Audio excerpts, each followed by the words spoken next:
她穿越过来就有个帅气老公，还要补办一场婚礼。这是他们办婚礼前最后一次在家过春节了。大年初一一大早，她老公就过来拜年了。詹玉敏掏出一个红包来，硬塞给少铎。今年你第一次上门，爸妈给你包个大红包。妈，这我不能收。傅少铎还想往回推，被詹玉敏强势的拦住了。这是今年的福利，从明年开始就没有了，赶紧拿着。傅少铎见他坚持，只得将红包收了下来。江庆这会儿一颗心全挂在傅少铎身上，他悄悄地握住了傅少铎的手，靠在了他旁边。明明昨天才见过，两人却腻歪的好像多日不见一样。詹玉敏去厨房做饭了，江庆看了眼周围，确定客厅里确实没有其他人在。他向傅少铎挨了过去，快速朝着嘴唇亲下去，两人的嘴唇只贴碰了一下。江庆很快撤回身体，然而令江庆意想不到的是，傅少铎却猛地上前将他扯进怀里，亲上他的嘴唇。傅少铎吻得又凶又重，江庆被亲得腿软脚软，喘不上气来，脑子晕晕乎乎的。等到终于被放开，他过了片刻才意识到不对，抬手捶了傅少铎一拳。你疯了！我妈我嫂子他们都在厨房呢，我哥也随时会出来，万一被看到怎么办？你都不怕，我怕什么？江庆又捶了他一下。那能一样吗？我就轻轻亲了一下，你呢？我怎么了？你说你怎么了？亲了多长时间？要是有人出来呢？不会的，有人出来我会知道，不会叫他们看见的，放心。这时他妈妈从厨房里走出来，说要开饭了，打断了他们的谈话。吃完中午饭，江庆跟着傅少铎去傅家。临走前，詹玉敏拿了个拎兜出来，里面装了金猪肉、饼干，还有一大包什锦糖、几个罐头。把这个拿上，给你婆婆带过去，过年上门总不好空着手。江庆接过拎兜朝里一看，瞬间愣住了，拎兜里的东西都是他带回来给詹玉敏的。詹玉敏几乎把其中最好的都装在里面了。妈，江庆只唤了他一声，詹玉敏就知道他要说什么。这些好东西吃了白瞎，拿去送人多好，给你婆婆总要拿些好东西。妈，等我下次回来再给你带，到时你别舍不得，一定要自己吃，我也会给我婆婆带的。行，妈知道了。詹玉敏瞬间感动了，自家女儿太孝顺了，这么好的孩子上哪儿找？自己真是有福气。江庆拎着兜子跟着傅少铎离开了江家，到了傅家院子里。江庆瞥见在院子一角站着一个姑娘，那姑娘的视线始终追随着自己和傅少铎。目标人物丁梦飞出现。目标人物发布任务，请宿主帮丁梦飞治病，使其身体恢复健康。完成任务可获得小圣手称号。小圣手，这称号真难听，不要也罢。和10张药方，可治疗各种疑难杂症。说话大喘气啊你！不对，你从来没发布过关于人物的任务。这个丁梦飞有什么特别？系统没吱声。莫非因为我改变了本书的剧情，他变成了书里的重要人物？如果我不给他治病会怎样？3年后，丁梦飞会因病弥留，100年后的穿越者会夺走他的身体，可能抢走这个世界的气运。没想到会是这样，江庆又惊讶又无语。还穿？再穿这个世界都要穿成筛子了。因为你穿越过来导致的一些空间错误未能及时修正，才造成了这种情况，所以只能我来弥补了。那就辛苦你了。系统扔下这么一句，瞬间消失无踪。江庆火大得很。又不是我的错误，也不是我想要穿到这个年代的。要不是系统，我现在还好好的在2028年生活呢。现在可好，出现了无法修正的错误，还得我来弥补。这狗系统跑到倒快。在江庆和系统说话的时候，他和傅少铎已经进了傅家的大门。小庆来了呀，快进来。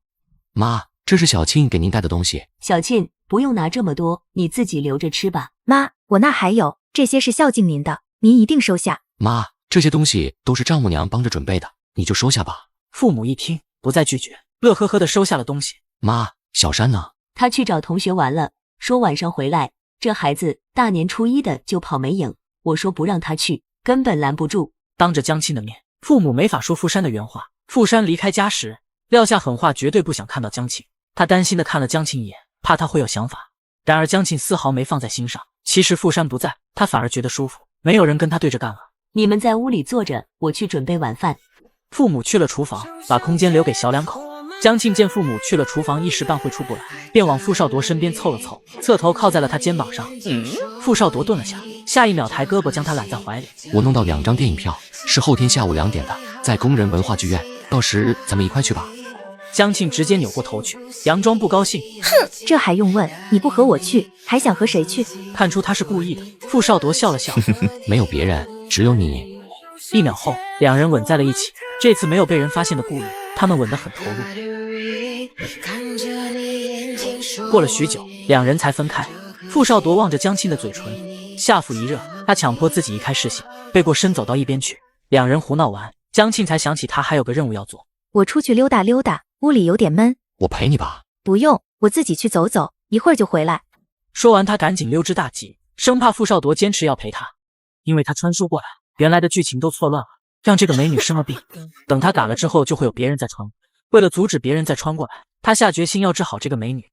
江庆溜达到院子里，看见丁梦飞还站在原来的位置上。江庆状似无意地走到丁梦飞身边，一抬头，装作刚看到他的样子。同志，你好。这回面对面，江庆终于看清了丁梦飞的长相，很漂亮且有特点，令人看过一眼就能记住。幸好他不是我的情敌，只是任务对象，要不然我都怕小腹顶不住。你好。丁梦飞很轻地说了一句，能看出他有点无措，应该是没想到江庆会突然过来搭讪。听说你是傅山的朋友，我是他的嫂子，我叫江沁。我叫丁梦飞。我知道，听傅山提起过。小山跟你说起过我，他是怎么说的？说你们是很好的朋友。听到江沁的回答，丁梦飞似乎松了口气，他能看出丁梦飞性格非常腼腆。这会儿江沁也明白了为什么丁梦飞暗恋傅少铎那么久，却从来没有对傅少铎表白过，应该和他腼腆的性格有关系。还以为丁梦飞会是个不简单的情敌，没想到自己也会有料错的一天，也不知道会不会和未修正的空间错误有关。也许原本丁梦飞不是这个性格，你看起来好像不大舒服。你是说我的脸色吗？我一直都是这样，从小身体就不太好。是怎么个不好呢？能具体说说吗？丁梦飞吃惊地看着他，他没想到江庆会继续问下去，大部分人也只是随口一问。丁梦飞犹豫了一下，但最后他还是开了口。我有很严重的贫血。江庆点点头，和他猜测的差不多，系统不会平白无故发布一个他不可能完成的任务，自然只能和他手里现有的药方有关。但是给了药方不代表丁梦飞会去用，甚至他在丁梦飞眼里是夺走了傅少铎的情敌。你们过得还好吗？这句话是他鼓足勇气问出来的，因为他非常想知道答案。在得知傅少铎结婚后最消沉的时候，傅山总是安慰他，说他哥和江庆要不了多久就会离婚，还告诉他江庆有多么的作，他哥忍受不了的。可是半年多过去了，两人看起来还好好的，甚至还打算补办婚礼。丁梦飞不清楚这中间发生了什么，为什么在傅山口中那么做的江庆，看起来却十分温和，一点都不像是个脾气不好的娇娇女。我们很好，你应该也听说了，我们马上要补办婚礼，然后会回去东北。江庆尽量平静地回复他，不想刺激到眼前一直暗恋着傅少铎的小姑娘。东北很艰苦吧？你是怎么待下来的？因为我要陪着他，再艰苦都无所谓。我可以问个有些唐突的问题吗？问吧。你很爱他吗？是的，非常爱。尽管能看出他有些伤心，但对江庆的态度却好多了。这姑娘对傅少铎爱得很是深沉啊。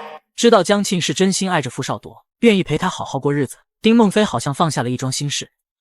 江庆回到傅家时，父母已经做好饭菜，回来的正好，要吃饭了。看到他的一瞬间，江庆无比庆幸，还好穿过来的时机刚刚好，没有错过眼前的男人。他无法想象，若是两人真的离了婚，傅少铎和其他女人生活在一起的情景，只是那么想一下，都会觉得心脏被凝固住。他快步朝傅少铎走过去，一把抱住了他。傅少铎先是怔了下，很快反手搂住他的腰，往自己怀里紧了紧。怎么了？没什么，想抱抱你。傅少铎没再问什么，而是抬起一只手，轻轻地摸了摸他的头发。这一刻，江庆觉得心口的位置温暖的一塌糊涂。一旁的婆婆看得脸都红了。江庆没在他怀里停留太久，就松开了手。都饿了吧？赶快吃饭。还真饿了，主要是妈做的菜太香了，没饿文文都饿了。江庆把父母哄得忍不住乐。吃完饭，傅少铎送江庆回了家。初二一般是回门的日子，不过江庆就在自己家里，无所谓回不回门。倒是傅少铎一早就过来了，回门这天本该有女婿陪着，他倒是十分自觉。吃完饭，江庆就赶紧回傅少铎家了。江庆想着再去见丁梦飞，趁着回去前赶快把任务做完。进了大杂院，江庆不动声色地跟在傅少铎身后，先去了他家，后面找了个借口从傅家出来。他在大杂院里寻找丁梦飞的身影。丁梦飞从院子外面走回来，看样子是去胡同里上厕所了。江庆迎面走过去，装作刚看到他的样子。丁梦飞，好巧啊，又碰见了。好巧。你等我一下，我马上回来。江庆这么说了一句，转身跑回了傅家。丁梦飞不明所以地望着他的背影，站在原地拿不准是否要离开。这时江庆已经又跑了回来。这个给你，是我从东北带回来的，你拿回去尝尝。江庆递给他的是一包地瓜干和一包玉米饴糖。丁梦飞看看他手里的东西，脸上露出惊惶的神色。我不能要。江庆把两样吃的塞进他手里。不值什么钱，就是一点心意，咱们也算认识了。再说你还是傅山的好朋友，拿着吧。说完不给他推拒的机会，摆摆手跑开了。江庆刚跑进家门，迎面撞上了小姑子傅山。傅山先前一直躺在房间里，江庆和傅少铎回来都没出来看一眼，不知什么时候他从房间里出来了。你刚才干嘛去了？你不是都看到了，何必还问我？因为看到他和丁梦飞刚刚在说话。你少招惹梦菲姐，她胆子小，你要是做出什么把她给吓到，我不会放过你。既然那么担心，自己去问他不就好了？干嘛在这儿废话？江庆说完这句，没再看傅山，径直往屋里走去。